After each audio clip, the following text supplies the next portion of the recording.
Mag's journey, a story of memory, truth, and freedom. After regaining my memories, I resolved to abandon the spouse and relatives who had mistreated me so terribly. But where was I exactly? My name is Mag, and I'm 28 years old. Upon waking, I found myself lying in a hospital bed. Confused about my location, I heard footsteps approaching. A man suddenly entered the room, his expression filled with rage. However, I couldn't remember who he was at all. I had absolutely no recognition of this person. "Excuse me, but who might you be?"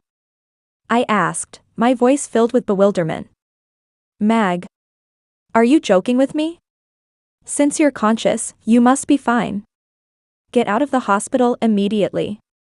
Being here is completely unnecessary. You're causing me all this trouble," he responded harshly and accusingly, startling me. How impolite of him to yell at me during our first encounter. As his voice resonated throughout the room, a nurse and security officer quickly arrived, promptly escorting him away. I sat there stunned, trying to process the sudden confrontation. Shortly afterward, my mother Mary came in, her eyes filled with tears of joy. "Mag, you're conscious. I'm so relieved, we were extremely concerned about you." However, her words seemed disconnected from my experience as I tried to reconstruct my fragmented memories. My brother Jake, typically emotionally reserved, had tears flowing down his cheeks. Even my father Ken, known for being stoic, couldn't conceal his feelings as he stood next to Jake. According to what they told me, I was found unconscious in front of our home. I had sustained a head injury and a severe laceration requiring sutures, injuries I couldn't recall at all. Apparently, a neighbor had seen my accident and contacted emergency services because of the extensive bleeding. That's what my mother explained to me. "Mom, who was that hostile man from before?" I inquired, puzzled. "Hostile man?" Now my family appeared confused as well. After speaking with the nurse and security guard who had removed the man, it became clear that the aggressive person was supposedly my husband. "Hold on, I'm married?" "I have no recollection of that whatsoever," I declared, shocked by this discovery. "Mag, are you being serious?" My brother's worried expression focused on mine. "Why did you fall unconscious outside that house? And that guy earlier was demanding you leave the hospital right away. Could you have memory loss?" My mother whispered anxiously, quickly pressing the nurse call button. After describing my situation to the nurse, I underwent numerous medical evaluations. With too many tests to finish in one day and results not immediately ready, I was flooded with visitors while waiting. My colleagues came with my preferred treats, flowers, fruit, and other considerate presents to help my recovery. Some even brought personalized gifts of care. Friends arrived one by one, their worry obvious as they visited to check on my condition. Among all the well-wishers and the love and support flowing in, there was a jarring element. Surprisingly, it came from my own husband Kevin and his family. "How much longer do you plan to remain in the hospital? Do you realize how expensive this is? Who do you think is paying for all this? You need to leave here immediately. You're being lazy. Return to work right now. Your absence is creating major problems for us." These unbelievable comments came from Kevin and his parents among all the concerned visitors. When my father witnessed their cruelty, he was appalled, seeing a side of them he'd never experienced before. "My daughter is seriously hurt. She's here because she requires medical treatment. You heartless individuals have no business speaking to her this way," he responded, his voice carrying a strength I hadn't heard before from his usually gentle nature. "Please leave immediately." My brother and mother supported my father's position. "You're no longer welcome here." That day, under pressure from my family's firm position, they quickly left. Yet, despite their swift departure, my husband and in-laws continued, overwhelming the hospital staff with complaints and demands for my release. Eventually, I was moved to a private room where their access was immediately restricted. Fortunately, the hospital allowed me to stay in the private room at the cost of a shared one, a lucky break amid the turmoil. As test results came in, showing significant memory loss, the strange nature of my situation became apparent to me. How could something like this occur in real life? Initially thought to result from traumatic injury, the lack of brain bleeding despite my head hitting the concrete pavement raised questions about the diagnosis. The diagnosis revealed a psychological condition caused by the head impact, leaving me in a confusing state. I struggled with the incomprehensible reality unfolding around me. I couldn't even remember what my alleged husband looked like, much less understand our marriage. It seemed I had been married and living with my in-laws. Kevin, my supposed spouse at 35 years old, worked at my in-laws' business while I served as a secretary elsewhere, a semblance of normalcy amid the chaos. However, normalcy quickly fell apart as I discovered the controlling grip Kevin and his family had over my actions. They took control of my income, turning my work into their profit, casting a shadow over what should have been marital happiness. My salary disappeared almost as quickly as it came, leaving me without financial independence. Amid the financial control, I found myself bound to endless household duties, a burden unfairly placed on me as Kevin avoided his responsibilities, using outdated gender roles as justification. His behavior revealed a clear picture of marital oppression, a story where blame and verbal attacks were constantly directed at me, labeling me as useless and stupid for every perceived mistake. Under the crushing weight of marital expectations, I endured constant harassment from my in-laws who continuously bothered me about housework, employment, and my inability to have children. Even enjoying a proper meal became a distant luxury in that house. In this oppressive environment, it became clear that my exhaustion was increasing. While Kevin drove me to and from work, his reasons were far from kind.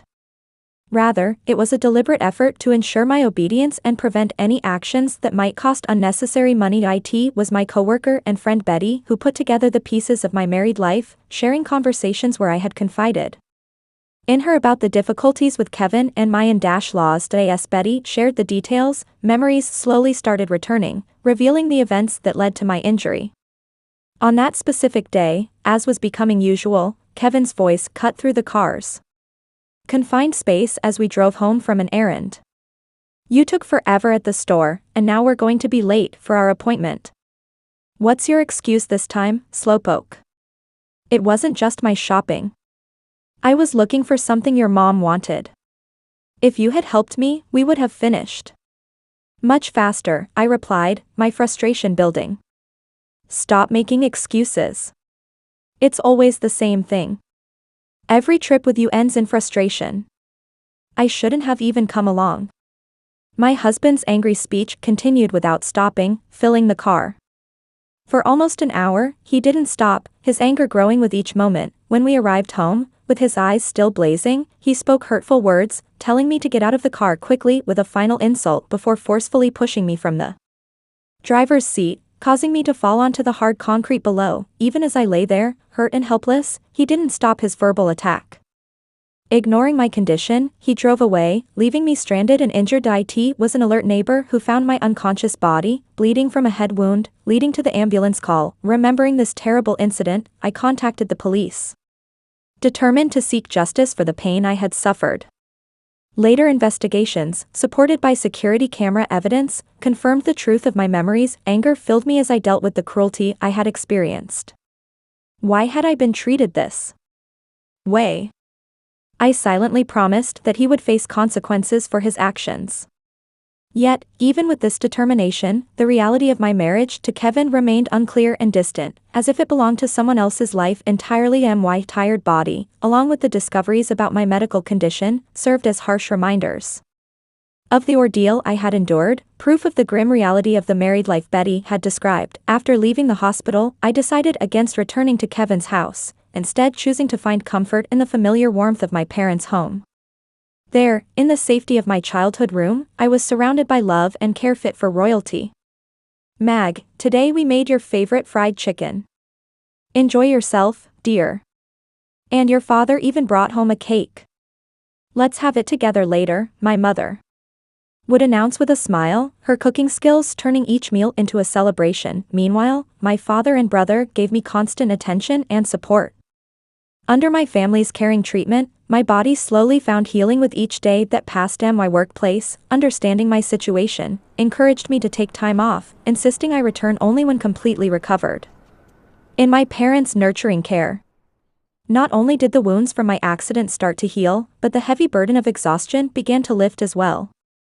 Remarkably, even my hair and skin, damaged by the hospital ordeal, regained their former beauty. It was proof of the significant impact of stress. Worried about the weight of my troubled married life, a sudden wave of anxiety filled my thoughts. Must I return to that house simply because of marriage? The question escaped my lips, showing my discomfort. Don't worry about that, dear. No one will force our beloved daughter to endure such hardships. You must cut ties and seek a divorce. As soon as possible, my mother assured me, her words soothing my troubled mind. Following a family discussion, we decided to seek legal help from a trusted friend of my father, a lawyer who had known me since childhood and shared a long relationship with my family. Upon learning about my situation, the lawyer, like my family, expressed strong outrage and resolved to help in every way possible. With this skilled legal advocate's guidance, the divorce process began smoothly, offering hope amid the darkness of my marital ordeal. Meanwhile, in Kevin's household, brewing resentment filled the air as Kevin and his parents seethed with frustration. When will she return? The smooth operation of the store depends on her. We can't afford to wait any longer, Kevin complained, his tone filled with irritation. Sharing his feelings, his mother added, she's been released from the hospital, hasn't she? There's no reason for her to stay away. Instead of doing nothing, she should focus on giving us an heir. Adding to the problem, his father chimed in, she's become too used to being pampered. Once she returns, we'll need to remind her of her duties. In their desperation, they made constant calls to my parents' home, each inquiry filled with urgency. Is Mag there? Why hasn't she come back yet? Surely, she's recovered by now. We have business to consider, so we beg you to send her back immediately. My brother shared the relentless demands they had made over the phone. Despite my family's complete support for my decision to stay away, I felt compelled to collect my belongings from the house. Seeking legal guidance, I got help from a lawyer, and my father agreed to accompany me on this task. From the moment I entered, tension filled the air, and the accusatory attacks began. How long do you plan to stay at your parents' home? Why haven't you been answering your phone? Your neglect is terrible. It's time you return to your duties. There's a huge backlog of chores and responsibilities waiting for you. Kevin and my in-laws criticized me without restraint. However, the harsh words were quickly silenced as the lawyer and my father entered the room, their presence commanding. A momentary pause in the flood of accusations. Why did you bring a lawyer? What business do they have here? They demanded, their anger obvious. Let's sit down and talk, the lawyer intervened, her calming presence guiding them toward the living room alongside my father. As they began discussion, I went upstairs to my room, my mind spinning with uncertainty. Why had I returned to this oppressive environment? It occurred to me that I had left behind crucial evidence of the emotional abuse endured within these walls, a diary carefully documenting the hurtful words and actions of Kevin and my in-laws. The lawyer had emphasized its importance as evidence, and I had another piece of damaging proof, carefully hidden from watching eyes. As I busied myself with packing, the tense atmosphere downstairs erupted into loud voices. Who agreed to the divorce? You can't make decisions on your own. The sharp sound of impact echoed through the house, sending a chill down my spine. It was clear that my father and the lawyer had brought up the topic of divorce, causing a violent reaction from Kevin and his family. Frantically holding my packed belongings, I hurried downstairs only to meet Kevin emerging from the entrance. His accusatory words cutting through the tension. What's with the luggage? Are you not planning to return? And who's spreading rumors about getting a divorce? Explain yourself. His voice was filled with anger as he reached toward me. Thankfully, the lawyer stepped in just in time, her presence a barrier between us. Violence is never acceptable, she stated firmly. I'm not being violent. I just want to talk to her, Kevin protested, his frustration evident. You need to communicate calmly, the lawyer insisted, maintaining a firm stance. However, as Kevin tried to approach me again, the doorbell rang with an urgent tone. Yes, who is it? My mother-in-law's voice crackled through the intercom. We are the police. Is Kevin Davis at home? Came the unexpected reply. Kevin Davis is my husband's full name. What could the police possibly want here? My mother-in-law's voice shook with worry. Could you please open the door if Mr. Davis is present? The police continued, with urgency. My mother-in-law rushed to the door and opened it. Excuse us, which one of you is Kevin Davis? The officers asked. That would be me, my husband responded, his tone tense.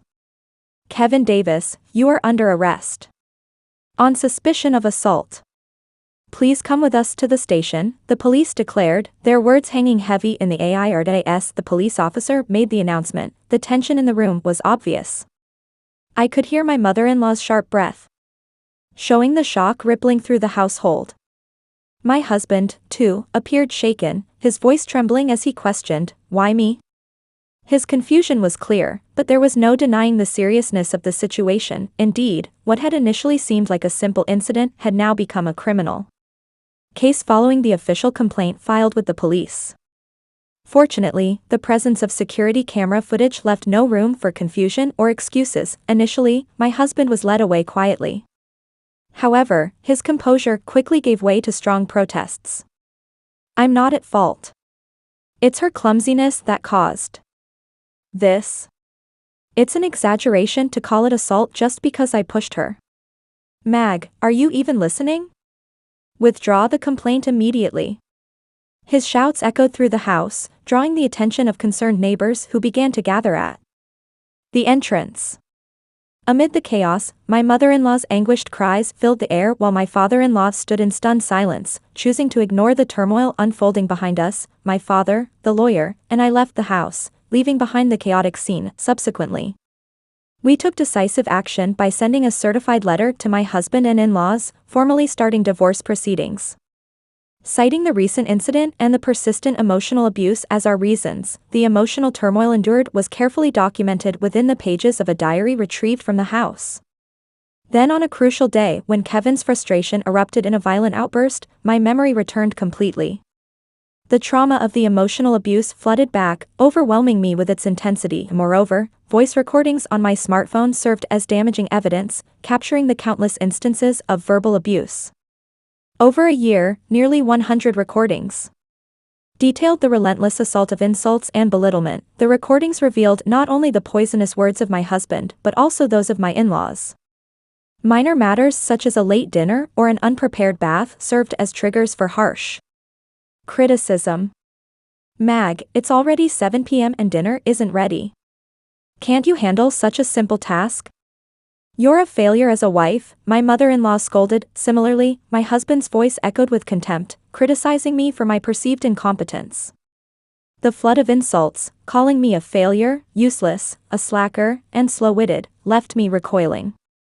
In horror, just listening to the recordings caused me to shrink within myself, each word a painful reminder of the relentless abuse endured. The undeniable evidence presented by the diary and voice recordings left no room for denial or dispute.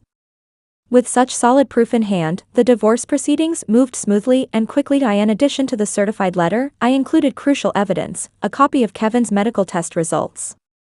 Despite enduring unwarranted blame from my in-laws for our inability to conceive, the truth revealed in the test results was undeniable.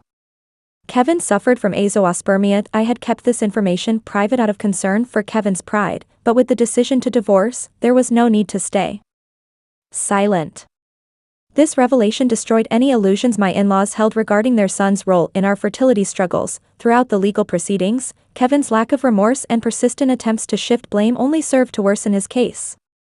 His behavior in court left a poor impression on the judge, resulting in a prison sentence without the possibility of probation. Furthermore, I pursued legal action against him for emotional abuse and psychological domestic violence in civil court, seeking both justice and compensation for the suffering endured. As for my feelings toward my husband, any trace of affection had long since disappeared with the return of my memory.